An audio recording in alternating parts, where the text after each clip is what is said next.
Hey, it's Chris here today from Huckabones Equipment. Today we got an overview and demonstration of this front blade on the front of the RTV. It's a V5008. It's got electric lift actuator there, that's standard equipment, and then it's got the optional hydraulic angle installed on it. So we're going to jump right to it and talk about this blade.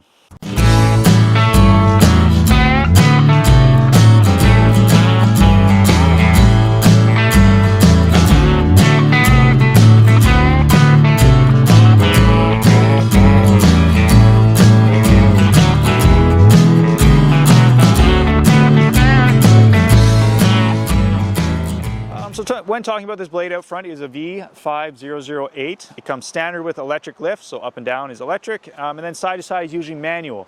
This one we have put hydraulic angle on it, and we've done it a different way than what Kubota recommends. Normally, Kubota is going to recommend you get a hydraulic pump and then an extra kit there that adds up to about $1,700, and you have install on that, and it's quite a bit of install. You got to take off the whole rear box and dive right into that hydraulic pump area. So very expensive and very time consuming.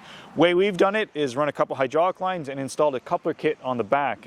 So it's very similar to what you're going to see on the old RTVs, not the Dash X's. The old style came with a couple sets of remotes on the back. So it saves you about $2,000 at the end of the day. So that's why we do it this way. The downside to it is you do lose your hydraulic dump box. It's going to use that same lever to operate it. But again, to switch back and forth between the two is like a 30-second job. You just turn off the vehicle, run your hydraulics out, and then remove and install your sets of remotes there. So it's simple. And again, not too often are you going to be looking for hydraulic angle and to dump your box. So especially in the winter in Canada. So again, like whenever you're switching, pretty simplistic, pretty easy, just has to be done. Again, this blade, it is the residential blade, so it's 72 inches wide, comes standard with the little markers on the side here.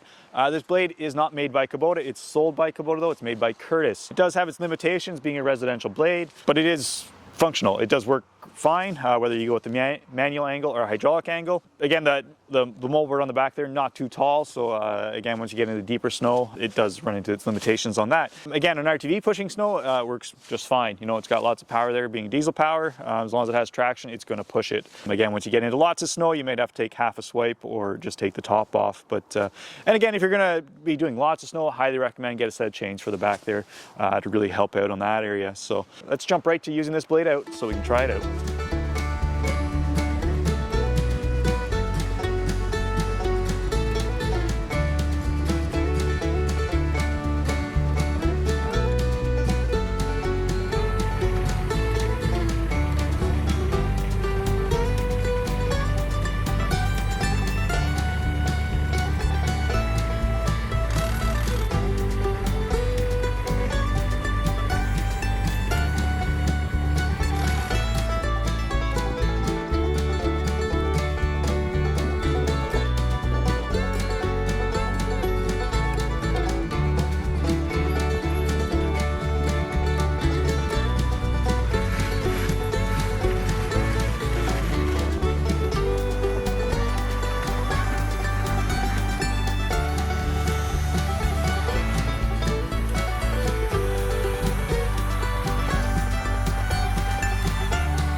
So that brings us to the end of the demonstration aspect of the video. So a quick review of this blade is it works. It's not fantastic, but it does what it's supposed to do. So you know, a few weeks back we did, you know, the hydraulic V blade. It really moves snow. It moves snow like there was nothing there.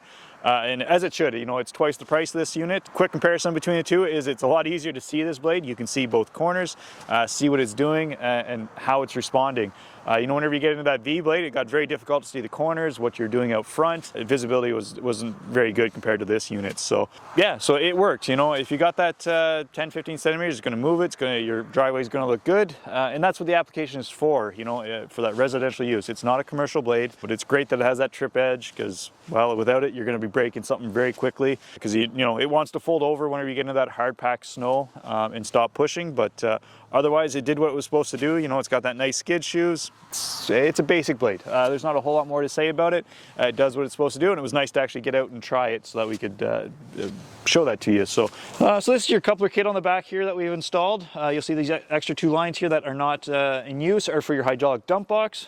So if you do want to switch between the two, you can see it's just a couple of, it's very easy to switch between the two. You just shut the machine off, activate the hydraulics, drain out all that oil, take that pressure off, and then switch your two lines. So, you know, a 30-second job, you're switching between the two. Again, this is the way we'd highly recommend doing it. You know, it saves you a few $1,000s and you still get that hydraulic angle because it isn't a whole lot of fun to pull a pin there and adjust your angle. As even though it did about 5 or 6 strips here, you know, I'm changing that angle constantly. So yeah, highly recommend getting it done this way. Saves you some money and still saves you some time whenever you're actually moving the snow.